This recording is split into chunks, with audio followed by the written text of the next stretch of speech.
Good, good morning, coffee moaners. Good morning, good morning, good morning.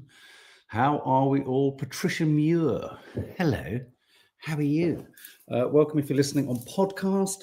If you haven't, do subscribe because you can join us for all sorts of lives and chats and reviews and vlogs. And I mean, far-ranging, wide-ranging content all over this channel, landing whenever, all the time. So all of those who are regular followers will testify to it. So if you haven't, do subscribe to the channel. If you're listening on podcast, wondering what the hell I'm talking about, head over to YouTube, put in the Sawalha-Adderleys and get cracking. There's so much silliness, so much fun, so much thought, so much emotion, so much farting. You name it, it's there. How are we all? How is everyone feeling today? Really feels like spring. Well, actually, it doesn't feel like spring's arrived. It feels like summer has arrived. Victoria Moore, loved How to Stay Married. Thank you very much. Yes, it was a curious one where we weren't professing. Someone corrected me and drew my attention. Thank you, Zoe. I'm not a millennial. What am I? No, what was I? If I'm not a millennial, what am I? Am I a millennial? I can never remember what my lot is. Nad says baby boomer. Then we were talking about Gen Zers. I don't know what. Gen X, something like that. What happened to Gen W? Gen Z? No, I can't be Gen Z, Russ. No. Yeah, no, it feels like you can hear I have wood pigeons.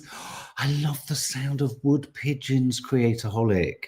Takes me back to my nans. Oh, such a sort of soothing sound.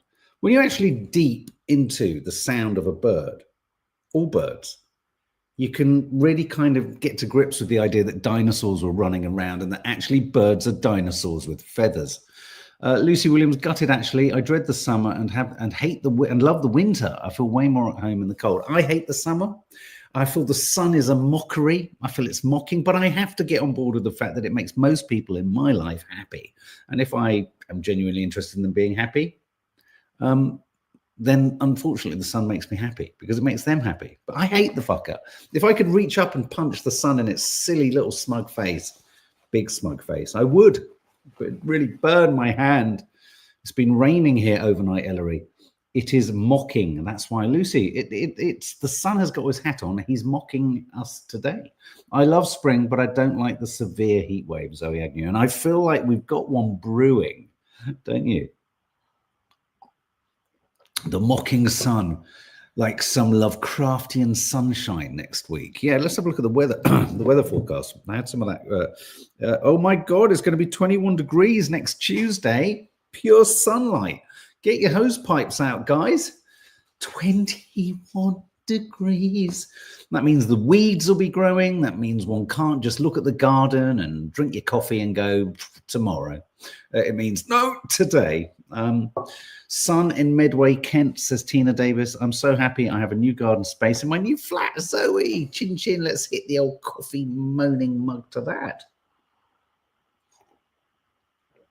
I'm doing it gently because the other day I did it. It flew over my face in my ADHD keenness to get caffeine down me. It just flew everywhere. It's Mother's Day. It's Mother's Day on Sunday, which is, I think both, let's be honest. I think mothers slightly groan under the weight of having to be grateful to everyone doing everything for them. Then when you have mothers like Nadia, where I said, what would you like us to do for you? What would you like us to cook? And she's like, I'm cooking for my mum. I'm like, right, okay. So we're going to house plant the hell out of her. But then, you know, for mothers, they've got to pretend they like a vase. They've got to pretend they like the flowers. And for kids, it's like, oh, what do I get my mum that she hasn't already got, that I haven't got her years before? And then for my mum, it's like, well, what could I buy my mum other than a packet of Solpadeine? Well, actually, that would make her quite happy. My mum's quite easy. Packet of Solpadeine in a vase. Fantastic. Tina Davis, how's Nanny died? Do you know what? She's had the best week she's had in a long time. Pottering about, making cups of Ovaltine, seeing me, seeing her granddaughter. She's having a right old Barney. She's coming this weekend. Difficult weekend for Russ. Difficult weekend for me, of course. And you know, for so many people, it's a difficult weekend. So I do apologise, of course, for everyone whose mums have passed. Mums, and that's a good point. It's like Father's Day. If you have a mum, don't have a mum, have a dad, don't have a dad. These days always amplify the lack, the absence. So Russ, sending you love, and to anyone else in the room who's lost their mums or no longer has their mum around them, sending you all love. I have to confess, I mean, mum, I know you watch these, but when you've been frail, mum, it throws everything into sharp focus. So enjoy your mums while they're still here, says Russ. Absolutely. Sophia, I've lost my mum.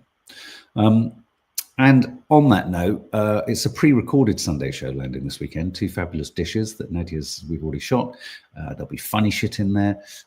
So we can all have a sort of lie-in on Sunday. So I'll probably be editing something. And Zoe, those who have difficult relationships with their mums, very good point. Yeah, I mean, it's that funny thing, isn't it, around adolescence when people go, well, everyone needs a father figure, that'll solve this. Not really, not necessarily. It's what the type of parent or parent role model is. Just having a dad isn't necessarily a good thing. Just having a mum isn't necessarily a good thing.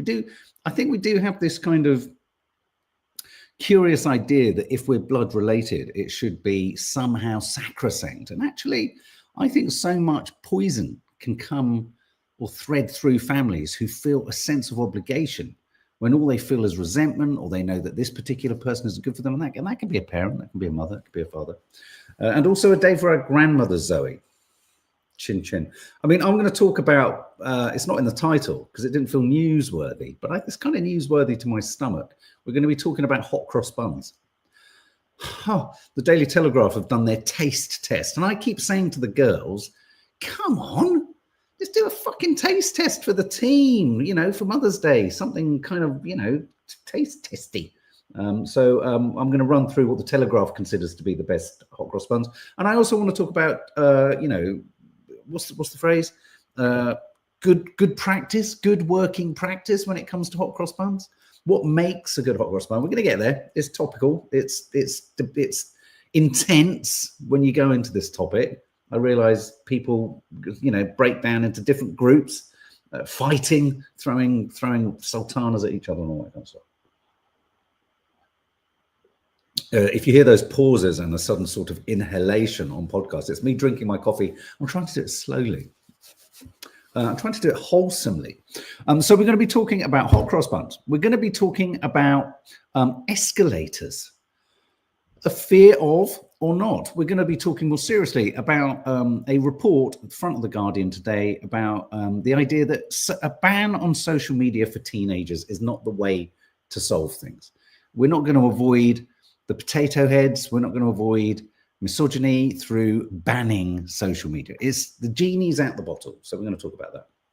We're also going to talk about, has Trump hit a wall? Has he hit a wall of his own making? He's got to build a wall, but I've hit the wall. It's a great big wall. It's a beautiful wall. It's a bigly wall. It's a beautiful wall. But has he hit the wall? And has he fallen foul of a wall? He's slapped tariffs, that wonderful word. He's slapped tariffs on cars coming into America from everywhere. And everywhere's gone mad. So we're going to talk about that briefly. And we're going to talk about why Snow White has crashed. Interestingly, one of our lovely agents, Nick, contacted me and said, I saw Snow White last night. It was so bad. So bad I almost had to leave. Has anyone seen it? Is anyone seeing it? And what is the reason for its failure? Is it really Rachel Zegler saying free Palestine? Or is it that it was A, a bad idea in the first place, B, they went about the whole casting of people with dwarfism or not dwarfism in a very sort of cack-handed fashion? Or is it C, one of their other stars is also a proponent and supporter of the Zionist regime of Israel? Or is it a live action of such a classic they should never have gone there? That's what we're going to talk about too. And as I say, escalators. So there you go. Saw the ending of Snow White on YouTube. Oh, is it the ending? I think what do we know the ending of the new one? I think we should start. Let's start with teen social media ban. It's quite sort of heavy, isn't it? Let's do that. Oh, what a lovely coffee that isn't. Banning us from social media is neither practical nor effective, UK teenagers say. Share your thoughts, please, in the comments. UK Youth Parliament concludes tech firms should be the ones that do more to protect users from violent and inappropriate content. They say that banning teenagers from social media is neither practical nor effective for young people across the UK.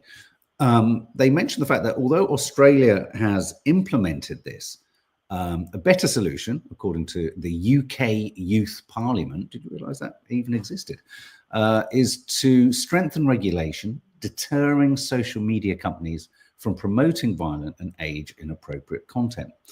The problem is, how do you compel them to do that?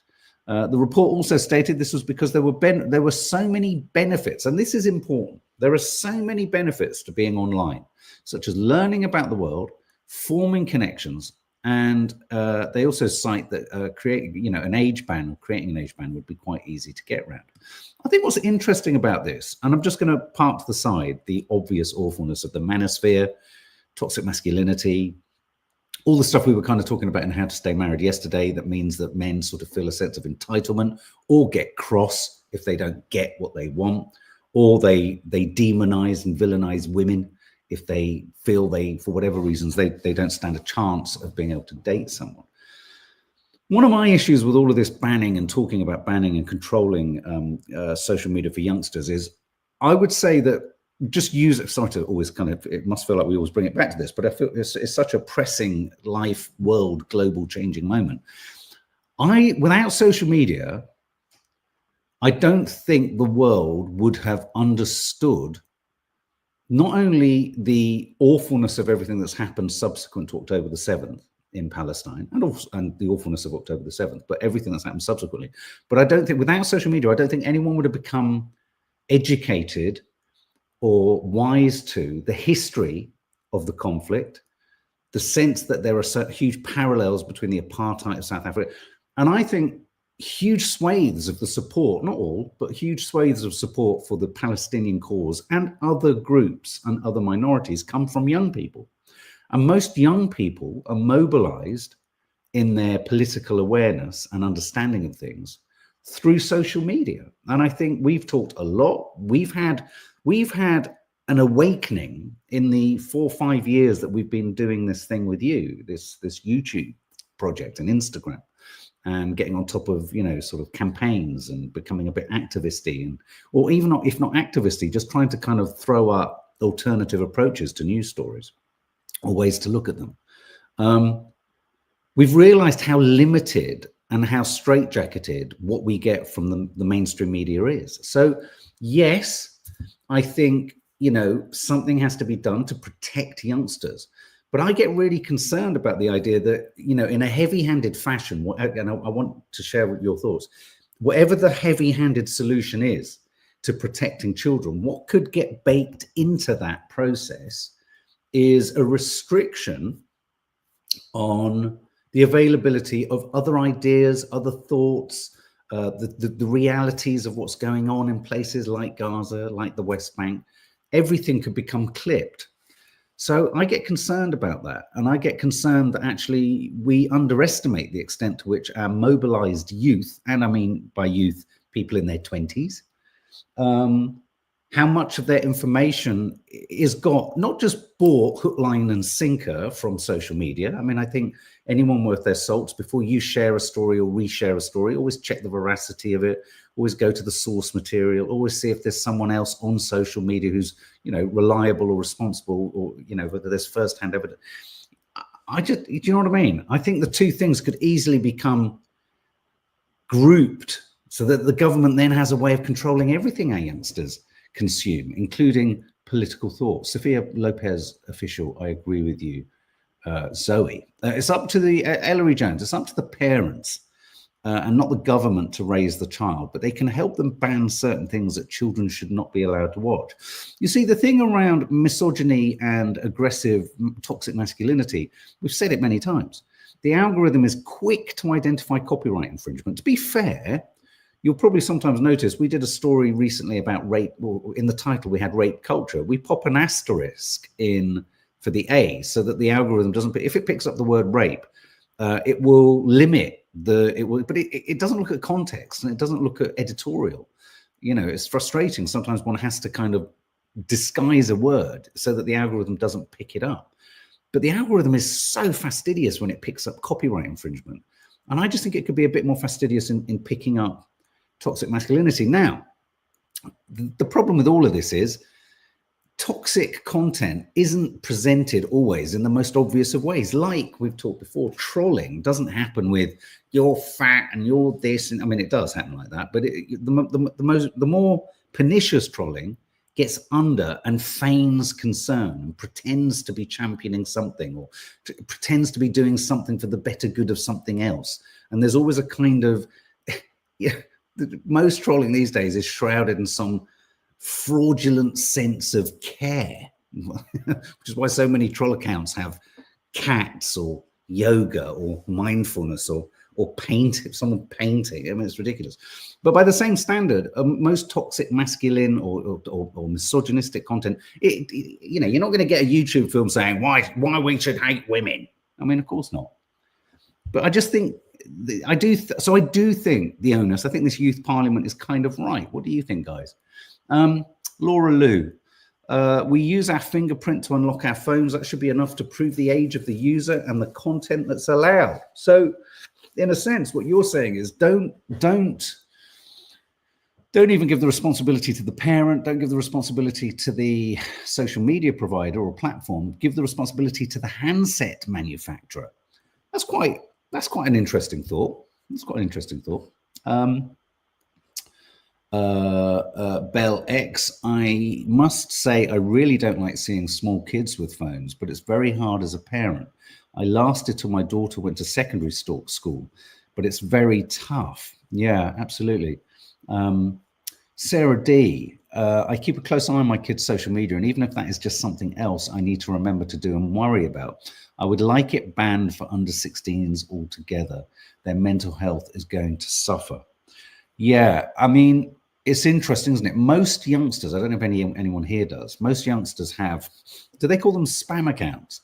Where there's the publicly acceptable one, and then there's a more private account. Creator holic, give a man a fish and you'll feed him for a day.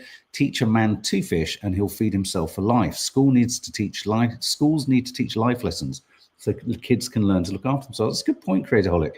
I don't know if anyone saw the School Swap show. The last episode, there was a moment, very sweet old man that, bless her, Maddie was feeling very protective of because the boy wasn't really listening to him. In the American school, he was taking one of the British boys through sort of how to wash, how to put washing in a washing machine. I thought that was all really important. I mean, how many here? Okay, that's a good point. Using how to wash or use a washing machine as an old-fashioned parallel to working their way around mobile phones. Who was shown how to use a washing machine? I wasn't. My mum didn't have one. We used to take our laundry to the laundrette. Back in the 70s and 80s. My nan, what did my nan do for a washing? I think she must have had a washing machine. Or did she have always remember the tumble dryer seemed to have a personality of its own. And I mean, the tumble dryer was so violent. There must have been something else she washed the clothes in there. But anyway, the tumble dryer, sorry, just having a recall, the tumble dryer, someone would always have to, when she said she was doing the tumble dryer, she'd ask various members of the family if they were there to sit on it so it wouldn't fly around the, does anyone else have a tumble dryer with a life of its own? But anyway, teaching, yeah, responsible use. I mean, no amount of a school telling a kid to use a phone or tech responsibly. Is that kid gonna listen? Nah. Russ, it's easy, I think. Platforms need to streamline what goes through. It should be for information advertising. I agree. But again, when you then pivot away from I think we all here would agree what misogynistic content is. Yeah, I mean, to be honest with you, let's just put politics to the side. Because, this specious argument that freedom of speech, social media, I mean, yes, of course, we promote and we push a lot of free Palestine content, But huge numbers of Palestinian accounts talk about being shadow banned, prevented from sharing, not having material put in front of them. We've noticed, for example, on the analytics of our stories on Instagram, whenever we push a story about Palestine, the numbers of views are something like a tenth of the numbers of the views of other stories, which simply speaks to the fact that they're not being pushed around. I mean, I think it's interesting. I think, again, if they can do it with, I'm trying to find a reason why they can't do it. And I'm thinking, well, actually, maybe there isn't. Why can't they just keep, well, the problem is you can keep misogynistic content off platforms. If I'm honest, I don't necessarily think the online problem is necessarily so much with platforms anymore. I think they've done as much as they can probably do. I think the problem is elsewhere online, isn't it? It's other Substacks, Reddits, it's porn sites. Do you know what I mean?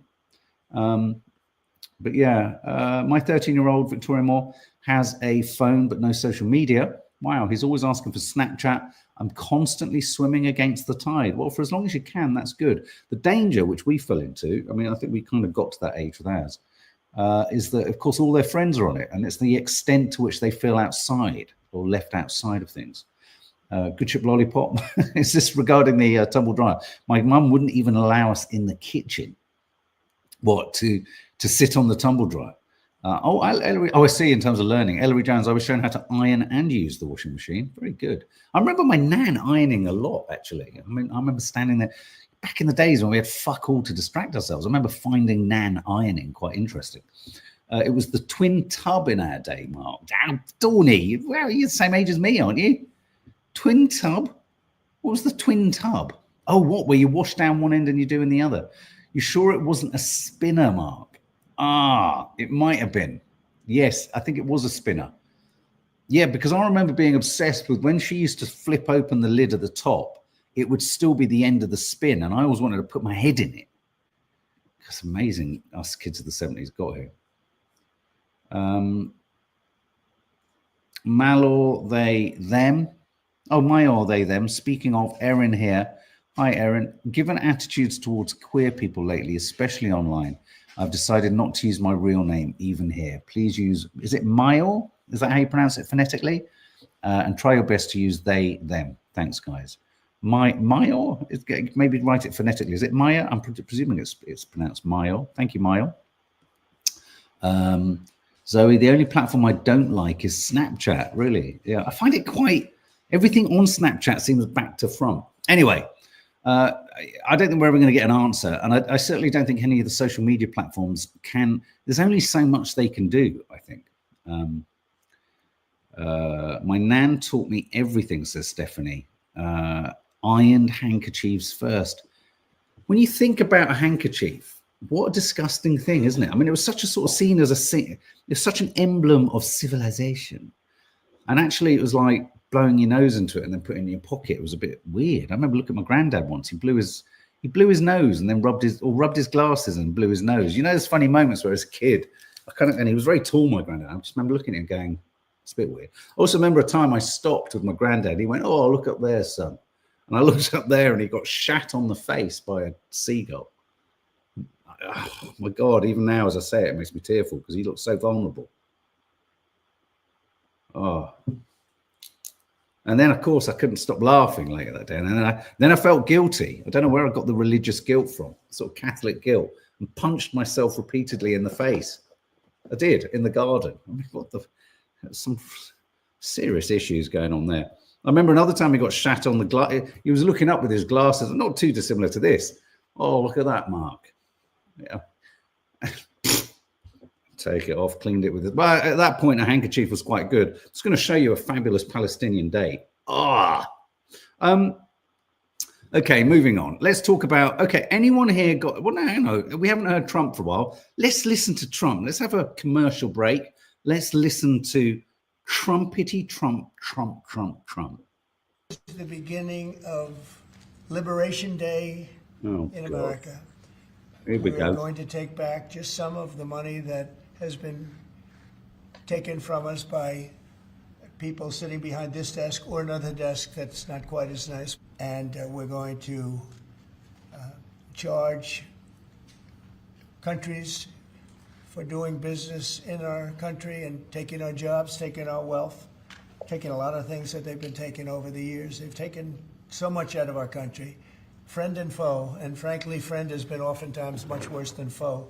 And what we're going to be doing is a 25% tariff on all cars that are not made in the United States. If they're made in the United States, there's absolutely no tariff. Friend or foe. These are called Yaffa. These are from our local corner shop. A third of the price to the ones that you get charged in. I mean, this is, well, look, yeah, no. Packet of, well, loads of them. 900 grams, about almost the same price, £9 as 6 in Sainsbury's, but also guaranteed Palestinian delights. Yaffa.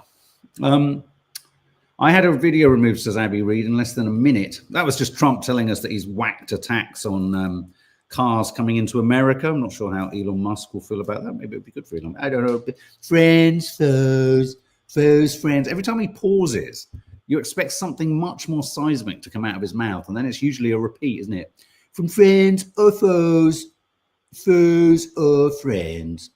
Abby Reader had a video removed in less than a minute. It was too graphic, showing genocide. There's no reason they can't do the same. They can't do the same for harmful content. Yeah, I mean, the big problem, and it is a problem, is who decides harmful content. That's the thing. He went on to have a poo at Ireland, a pop, I think you said. The thought of Trump doing a dump isn't pleasant. Okay, let's talk about. I mean, really, the reason I popped Trump in there. Who think we've hit? Okay, briefly, just on Trump. Who thinks we've hit a turning point? Any Americans here, Trump fans? Come on, chuck your thought in.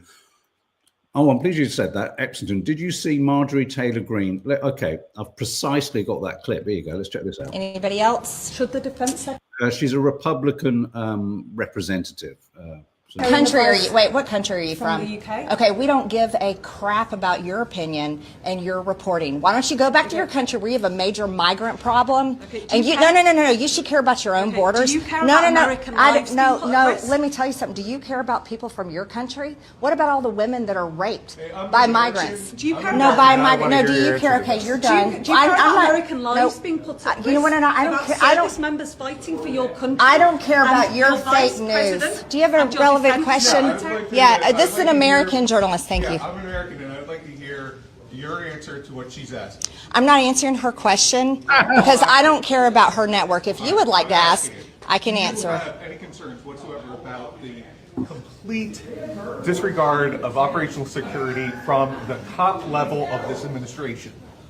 You want to know about complete disregard about operational security? You should talk about the Biden administration and how they ripped our borders open to terrorist, cartel, child sex trafficking, human trafficking, and drug trafficking across our borders for 4 years.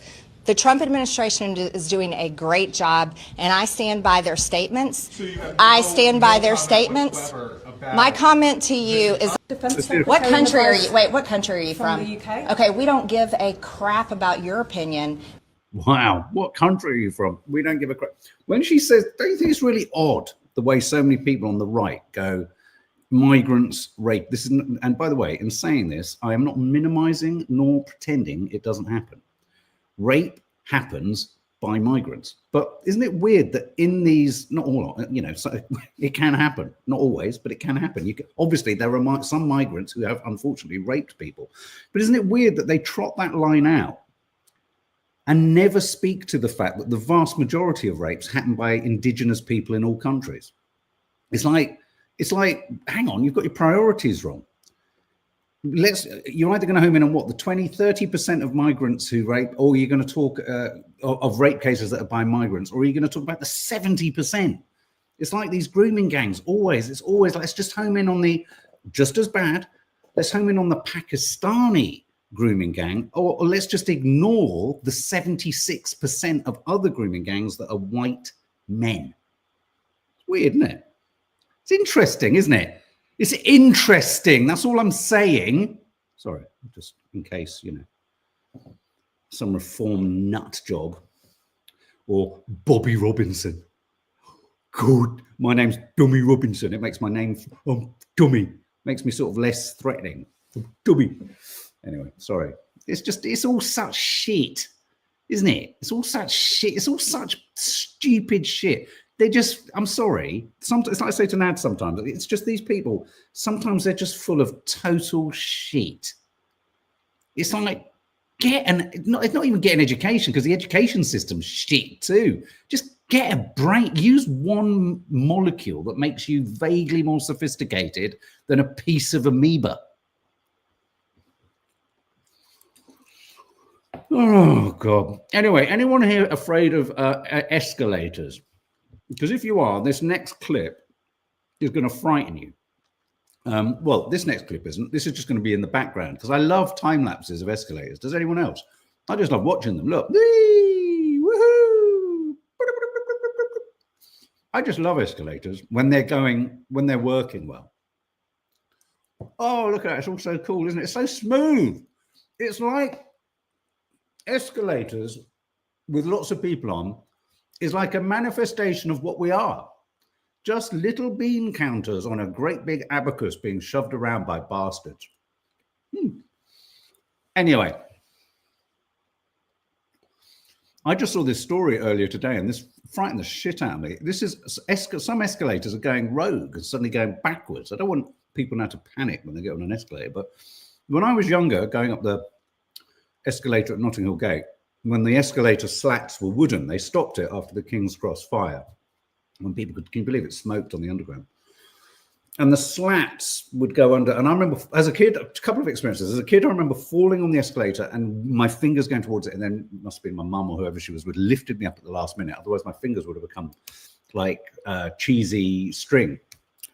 Then I remember my mum's ex-girlfriend allowed one of our dog's feet to get caught on the top of an escalator daily. I remember her having almost losing her, her dew claw. Oh, even thinking about it, it's horrendous.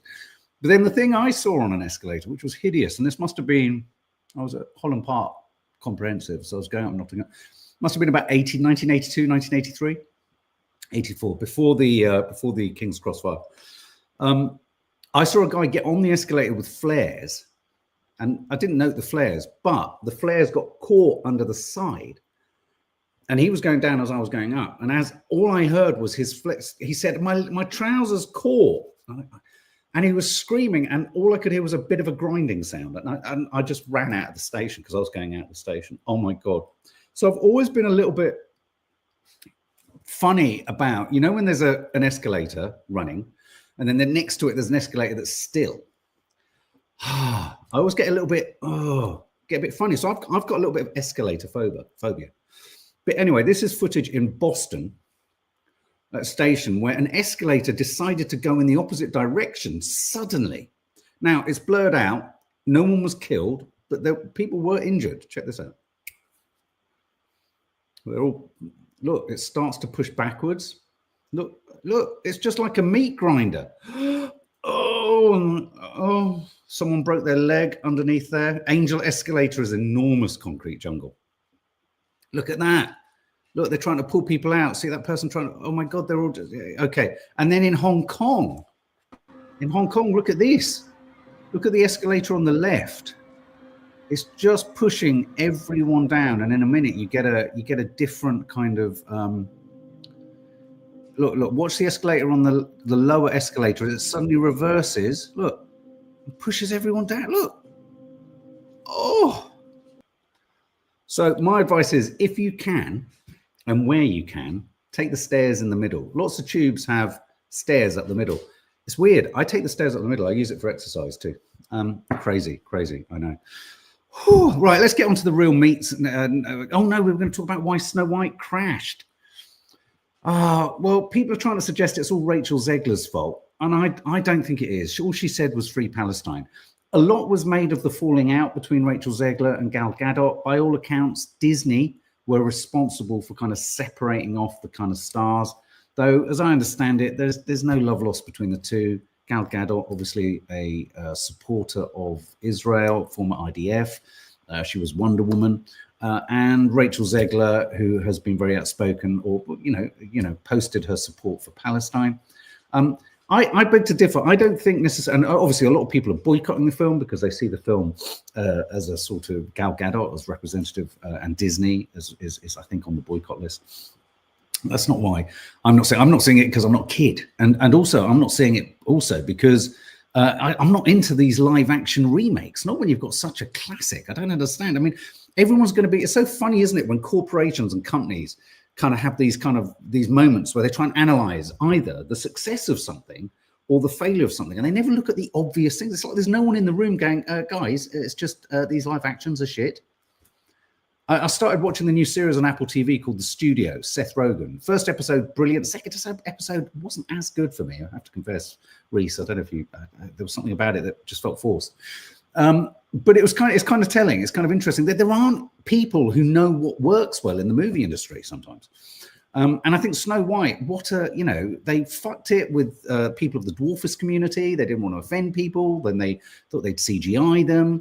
Then Rachel Zegler went online saying, this is a kind of feminist version. I mean, even our kids said, we want old-fashioned Snow White, where she's rescued. It's all right. We can get on board with that as a fairy tale and understand that times have moved on. We don't have to make everything too easy to consume or equal or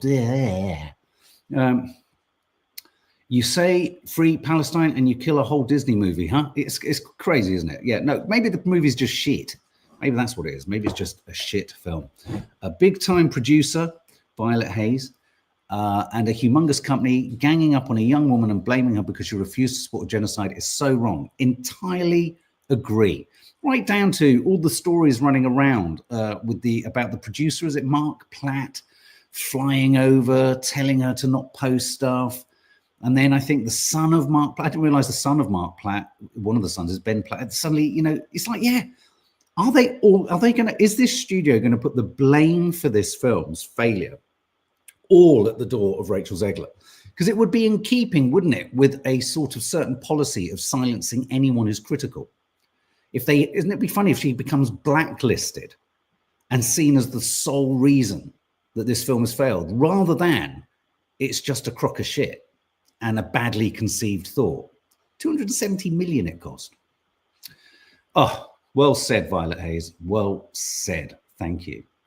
Okay, finally, let's move on to the story of the day, which is hot cross buns. What makes a hot cross bun work for you? For me, it has to be, the cheaper the better. It has to be laden with raisins, not even raisins, sultanas. I can't stand the candied fruit or dried fruit, whatever that is. Get rid of that shit. Nasty. Full of raisins or sultanas, plumptious sultanas. So doughy, it almost hasn't been baked. I'm not a fan of toasting my hot cross buns. I like them to be gooey. I like them to be soggy.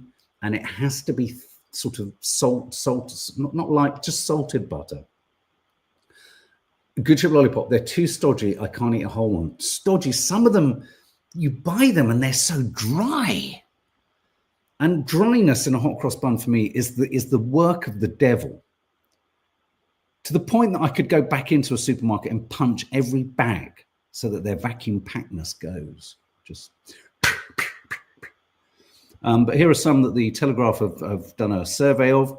Their top, this is Morrison's, this is Sainsbury's. Look at that. Where's the raisins? Two tokenistic raisins. Look. Not big enough. The Co-op. Look, you need a bit. That's a big raisin on the top left there, but you need bigger. Getting better. The one in the middle at the top's beginning to look better. A raisin in the middle there, making a dash for the lower hot cross bun.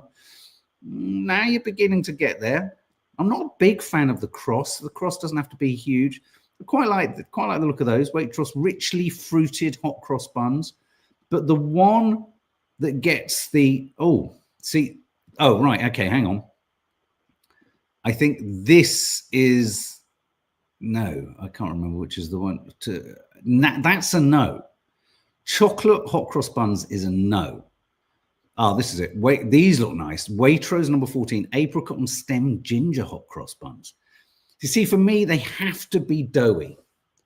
You hate raisins and sultanas, Gemma, and yet you're a family guest. What are you doing here? This is the Sultana Raisin channel. I like my hot cross buns to look like fresh cream iced buns to taste good. I know what you mean. I get you. What about a hot cross bun with Nutella in it? Now you're talking. Anyway, I'm still trying to convince the Curly Cooks to do some kind of hot cross bun taste test, only because I want the bad ones. But I generally find the really cheap the really sticky ones. It's like Eccles cakes. Just get the packets of 4 compacted with raisins. Oh, none of this fucking highfalutin nonsense. Don't Heston Blumenthal that shit. Just give me a stodgy, sticky, gooey sultanery one. Yum, yum, yum. All right, guys. Show your appreciation by hitting the thumbs up icon beneath here. Subscribe if you haven't. The third and final part of Teddy's birthday trip is landing later today. Otherwise, have a lovely day, and we will see you for the Friday.